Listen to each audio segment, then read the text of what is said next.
بو علی حسین بن عبداللہ بن سینا 980 عیسوی بمطابق 370 ہجری قمری کو بخارا میں پیدا ہوئے۔ ان کے والد کا نام عبداللہ تھا جو بلخ کے رہنے والے تھے، اور نوح بن منصور سامانی کے دور حکومت میں بخارا ہجرت کر گئے، اور یہاں ان کے والد کو انتظامی امور میں ایک اچھے عہدے پر فائز کر دیا گیا۔ ان کی والدہ کا نام ستارہ تھا۔ آپ ماں اور باپ دونوں کی طرف سے ایرانی النسل ہیں۔ یورپ کے رہنے والے انہیں ایوے سینا کے نام سے یاد کرتے ہیں۔ آپ محمد صلی اللہ علیہ وآلہ وسلم اور آل محمد صلی اللہ علیہ وآلہ وسلم کی محبت میں سرشار تھے۔ وہ اپنی پوری زندگی ایسے حکمرانوں کی سرپرستی حاصل کرنے کی کوشش میں رہے جو ایرانی تھے۔ انہوں نے بخارا میں تعلیم پائی اور سب سے پہلے قرآن اور ادبیات کی تعلیم حاصل کی، اور صرف 10 سال کی عمر میں ہی انہوں نے اس قدر ان علوم میں ترقی کی کہ ارد گرد کے لوگوں کو حیران کر دیا۔ ان کے والد اخفان الصفا نام کے ایک رسالے کا مطالعہ کیا کرتے تھے۔ اپنے والد کو دیکھ کر ابن سینا نے بھی اس رسالے کو پڑھنا شروع کر دیا۔ ان کے والد انہیں ایک سبزی بیچنے والے کے پاس لے گئے جس کا نام محمود مساحی تھا، اور وہ ہندی حساب کتاب سے آگاہی رکھتا تھا۔ چنانچہ ابن سینا نے بچپن میں اس سبزی فروش سے یہ فن بھی سیکھ لیا۔ اسی زمانے میں ایک دانش مند بنام ابو عبداللہ حسین بن ابراہیم الطبری جو فلسفے کا دائی تھا بخارا آیا۔ ان کے والد نے اس فلسفے دان کو اپنے گھر میں جگہ دی، اور اسی سے فائدہ اٹھاتے ہوئے ابن سینا نے اس سے فلسفے کی تعلیم حاصل کی۔ انہی سے انہوں نے فقہ کی بھی ایک حد تک تعلیم حاصل کی۔ جب سلطان بخارا نوح ابن منصور بیمار ہوئے تو ان کے علاج معالجے کے سلسلے میں زمانے کے تجربہ کار حکیموں کی دوائیں استعمال کی گئیں۔ جب کسی بھی حکیم کی دوائی کارگر ثابت نہ ہوئی تب ابن سینا جیسے کم عمر اور غیر معروف طبیب کی دوائی سے سلطان صحت یاب ہو گئے۔ چنانچہ سلطان نے ان کو اپنی لائبریری کو استعمال کرنے کی اجازت دے دی۔ بو علی کا حافظہ بہت تیز تھا۔ جلد ہی سلطان کا کتب خانہ چھان مارا اور ہمہ گیر معلومات اکٹھی کر لیں۔ 21 سال کی عمر میں پہلی کتاب لکھی۔ ایک روایت کے مطابق بو علی سینا نے 21 بڑی اور 24 چھوٹی کتابیں لکھی تھیں۔ بعض کے خیال میں اس نے 99 کتابیں تصنیف میں لائیں۔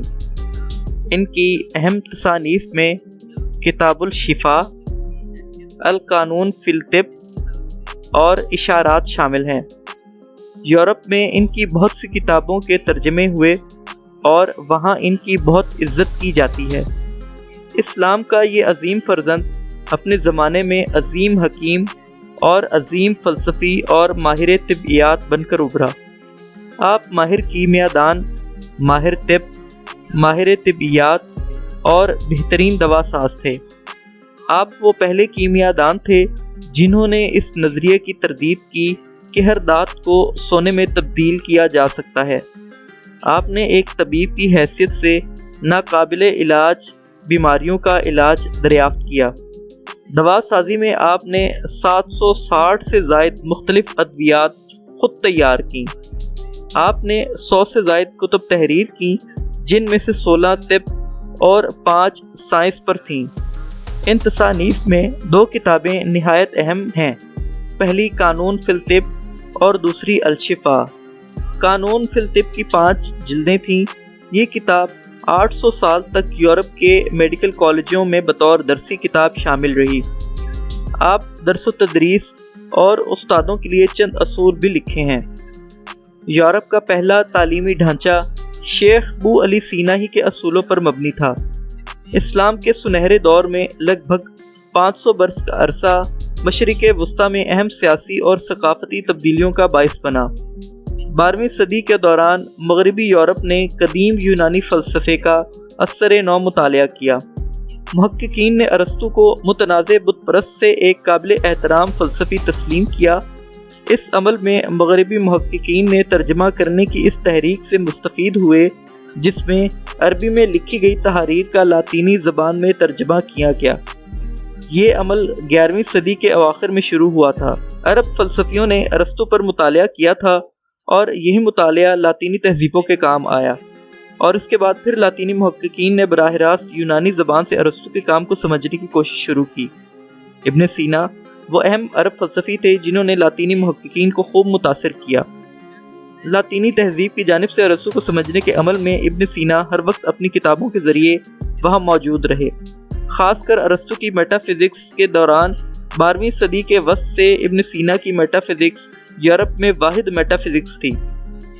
12ویں صدی میں ارسطو کی میٹا فزکس کے مطالعے کے دوران ہمیشہ ابن سینا کی میٹا فزکس کا مطالعہ کیا جاتا تھا۔ 1250 عیسوی کے بعد اس کی قدر کم ہو گئی، لیکن اس کے باوجود اگلے کئی برسوں تک ارسطو کے فلسفے کو سمجھنے کے لیے ابن سینا کا حوالہ دیا جاتا رہا۔ ابن سینا کی ایک تحریر میں خدا اور اس کے بندے کے بیچ فاصلے کو سمجھنے کی کوشش کی گئی تھی۔ پھر یہی تحقیق اطالوی فلسفی سینٹ تھامس ایکویٹس کے مذہبی فلسفے کا حصہ بنی۔ یہ فلسفہ قدیم مسیحی مذہب کی بڑی کامیابیوں میں سے ایک تھا۔ ارسطو کے یورپی مطالعے میں ابن سینا کا بار بار ذکر آتا ہے۔ عربی میں ان کا نام ابو علی ابن سینا ہے۔ وہ عظیم فلسفی اور معروف معالج تھے جو اپنے وقت میں عربی میں کتابیں لکھتے تھے۔ وہ آج کے سینٹرل ایشیا میں 980 عیسوی میں بخارا شہر میں پیدا ہوئے۔ انہوں نے سینٹرل ایشیا اور سلطنت فارس میں کافی سفر کیا۔ وہ بالآخر آج کے ایران کے شہر اصفہان میں مقیم ہو گئے۔ سن 1037 میں ان کا انتقال ہوا۔ اپنی موت کے وقت بھی وہ گھر سے کافی دور تھے۔ ان سے پہلے بھی کئی نامور عرب فلسفی گزرے جن میں الفارابی ایک بڑا نام ہے، جو ابن سینا کی پیدائش سے 30 سال قبل 950 عیسوی میں انتقال کر گئے تھے۔ ابن سینا کے لیے الفارابی بہت قابل احترام تھے۔ وہ انہیں اپنا دوسرا استاد مانتے تھے، یعنی ارسطو پہلا اور الفارابی دوسرا استاد۔ بغداد میں اکثر فلسفی ارسطو کی تحریر سے جڑے رہتے تھے۔ ساتھ الفارابی جیسے فلسفی اپنا ذاتی کام بھی جاری رکھتے تھے، لیکن 10ویں صدی کا اصل مقصد عربی میں ارسطو کے کام کا ترجمہ کرنا اور اس کا جائزہ لینا تھا۔ ابن سینا نے یہ سب بدل کر رکھ دیا۔ اپنے انتقال تک انہوں نے ایک عظیم فلسفی بن کر ارسطو کو بھی پیچھے چھوڑ دیا تھا۔ یہ بات کم از کم مسلمان فلسفیوں کی حد تک درست ثابت ہوئی۔ ابن سینا کی زندگی میں 50 برس اس اسلامی دور کا حصہ ہیں جو ان صدیوں کے بعد شروع ہوئے کہ جب عرب فوجیں فارس کے علاقوں کو فتح کر چکی تھیں، اور اس کے بعد فارس کے شہریوں نے اسلامی تہذیب میں بڑی ثقافتی پیش رفت کی تھی۔ ابن سینا خود فارس کے شہری تھے، لیکن انہوں نے اپنی 2 اہم تحاریر عربی زبان میں لکھی۔ اس دور کے آغاز میں سال 950 کے آس پاس فارسیوں نے عربیوں سے تہذیبی سربراہی لے لی تھی، لیکن پھر ابن سینا کے آخری برسوں میں یہ سربراہی ترکوں کو مل گئی۔ ابن سینا سفر کرتے رہتے تھے۔ ایک شہر سے دوسرے شہر جانا ان کا معمول تھا، کیونکہ وہ قریب آتی ترک فوجوں سے بچنا چاہتے تھے۔ اپنی زندگی میں وہ فارس سلطنت میں کہیں نہ کہیں پناہ ڈھونڈتے رہتے تھے۔ انہوں نے محض 20 برس کی عمر میں اپنا گھر بار چھوڑا اور بخارا سے شمال کی جانب چل پڑے اور گاگرنج جا پہنچے۔ انہوں نے آج کے ایرانی شہر ہمدان اور تہران میں بھی وقت گزارا اور آخر میں وہ اصفہان میں مقیم ہو گئے۔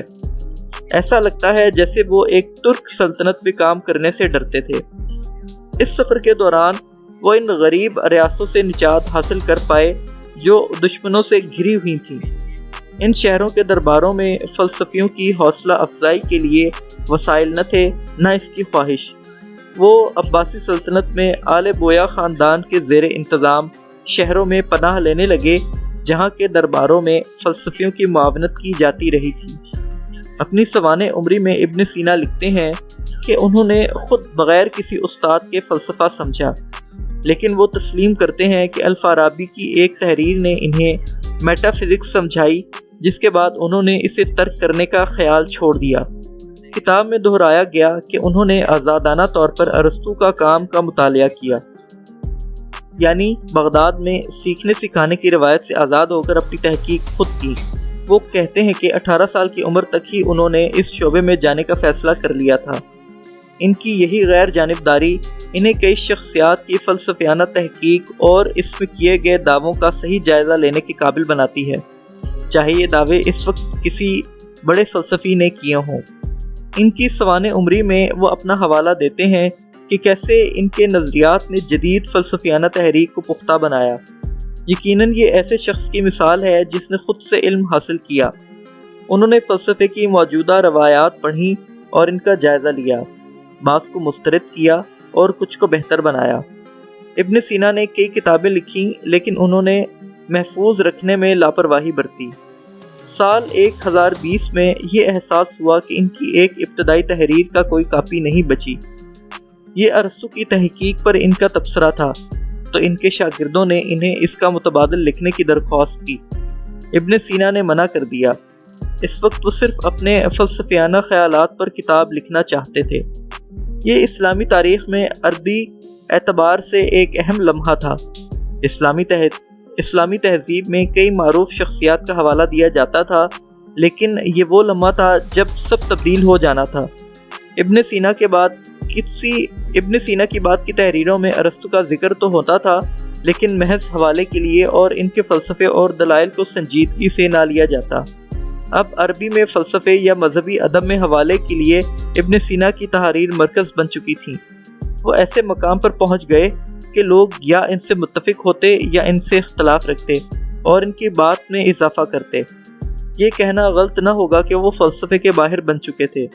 ابن سینا کی اتنی ساری کتابوں پر کیا کہا جائے؟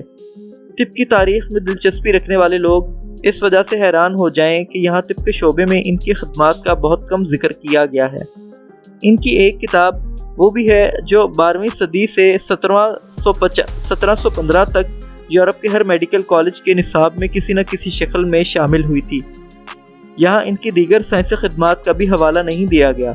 اس کی وجہ یہ ہے کہ ان خدمات کی قدر فلسفیانہ تحریر کی نسبت کچھ بھی نہیں۔ ان کے اہم نظریات میں سے ایک روح کا تصور ہے۔ اس دلیل کا موازنہ اکثر فرانسیسی فلسفی رینے ڈیکارٹس کے کام سے کیا جاتا ہے۔ اس کا مرکزی خیال یہ ہے کہ میں سوچتا ہوں اس لیے میرا وجود ہے۔ یہاں زیادہ غور میٹا فزکس میں ان کی خدمات پر کیا گیا ہے۔ ان میں کسی کی خصوصیت اور کسی کے وجود میں فرق ہے۔ ان میں سے کسی بھی فلسفیوں نے اس موضوع پر بات کی تھی۔ ان سے قبل بھی فلسفیوں نے اس موضوع پر بات کی تھی، لیکن کسی نے اتنے وسیع پیمانے پر اسے اپنی میٹا فزکس کی بنیاد نہیں بنایا تھا۔ ابن سینا کے لیے کسی کی خوبی اور کسی کے وجود میں فرق سب سے اہم موضوع تھا۔ ان کے مطابق کوئی بھی چیز اپنی خصوصیات پر پورا اترتی ہے، جیسے ایک انسان، بلی یا درخت۔ اس سے یہ واضح ہو سکتا ہے کہ یہ چیز کیا ہے، لیکن یہ واضح نہیں کہ آیا اس کا وجود بھی ہے۔ کسی چیز سے متعلق اگر آپ فیصلہ کیے بغیر یہ سمجھ جائیں کہ یہ کیا ہے تو یہ وہی چیز ہے۔ ان کا مطلب تھا کہ ہر چیز اپنی خصوصیات کی بنیاد پر پہچانی جاتی ہے، لیکن ممکن ہے کہ یہ چیز خود اپنا الگ وجود بھی رکھتی ہو۔ یہ فرق قائم کرنے پر ابن سینا سوال کرتے ہیں کہ پھر اس چیز کو کیا سمجھا جائے کہ یہ کیا ہے، یعنی کیا اس کے خصوصیات اسے معنی دیتے ہیں یا اس کا وجود؟ ان کے مطابق صرف ایسی چیزیں اپنا وجود رکھتی ہیں جنہیں بیان کیا جا سکے۔ یہ جملہ اپنے انداز میں اہم ہے۔ ابن سینا ان فلسفیوں میں سے ہیں جو موجودہ حالات کی بنا پر کسی معاملے کا فیصلہ کرتے ہیں۔ وہ عدالت و معلول یعنی انگریزی میں کاز اینڈ افیکٹ پر یقین رکھتے تھے۔ ان کے مطابق چونکہ یہ دنیا خدا کی طرف سے ضرورت کے تحت تخلیق کردہ ہے، اس لیے اگر ایک دوسری دنیا ہوتی تو وہ اسی دنیا کی ہر چیز میں مشابہت رکھتی ہوتی۔ دنیا میں ہر چیز کسی دوسری چیز کی بنا پر اپنے اندر ایک ضرورت رکھتی ہے۔ وہ ہر چیز سے متعلق اس کی خصوصیات اور اس کے وجود کی بنیاد پر بات کرتے ہیں۔ ان کے مطابق اگر دنیا بننے کے پیچھے کوئی بڑی وجہ نہ ہوتی تو اس کا وجود نہ ہوتا۔ اگر یہ ثابت ہو جائے کہ دنیا بننے کے پیچھے کوئی وجہ ہے تو یہ بھی خصوصیات اور وجود کے فلسفے کے مطابق ہوگی، یعنی کوئی چیز کیا ہے یہی اس کا وجود ہے۔ ابن سینا کے بعد دینیات کا علم بدل کر رہ گیا، چاہے بات مشرق کی ہو یا مغرب کی۔ جس طرح یورپ میں ابن سینا کا حوالہ دیا جانے لگا، اسی طرح ان کا کام مشرق میں بھی نمایاں رہا، جیسے خدا کے وجود کی یہ دلیل مدرسوں میں بتائی جاتی ہے، یا جس طرح عالم خدا کی خوبیوں کے بارے میں بات کرتے ہیں۔ اگر آپ کو ہماری ویڈیو پسند آئی ہو تو اس کو لائک اور شیئر کر دیں، اور ہمارے یوٹیوب چینل اور فیس بک پیج پرومیننٹ فگر کو سبسکرائب اور فالو کریں۔